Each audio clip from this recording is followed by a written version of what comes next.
Okay, for those of you having a little trouble with division, the problem is when you're taking and winding up with a number that's less than 1, the divide function doesn't like that.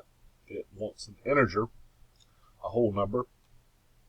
So obviously a percentage is a decimal value. So if you have, for instance, I'm letting this counter represent good bottles. I could have put this in the other simulator, but I did it here so I can manually manipulate it. We had 60 good ones and 15 bad ones. We have to divide 15 by 60, which gives us 0.25 or 25%, if you remember how to convert decimals. Then the divide doesn't like that. It'll just give you 0.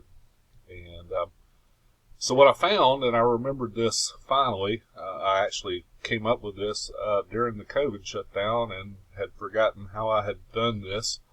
But pretty much what you have to do is first take the value of the bad bottles, which this is 15, and go ahead and multiply it times 100, and that way your answer is a percent already, because remember, 15 down here divided by 60 would be 0.25, and to convert that to 25%, we would have to multiply it times 100.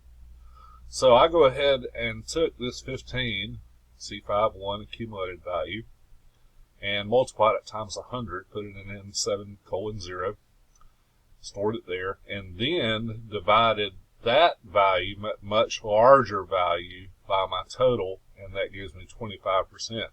And you can see if we go up, we'll go to 75, and that should be 20% if I'm mathing right early this morning. Let's see,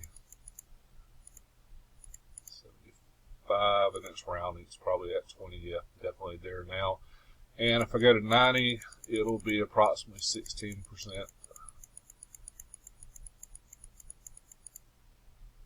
Again, if I'm mathing right here, and if I can press the button, yeah, that should be about 17, 16 and a third, something like that.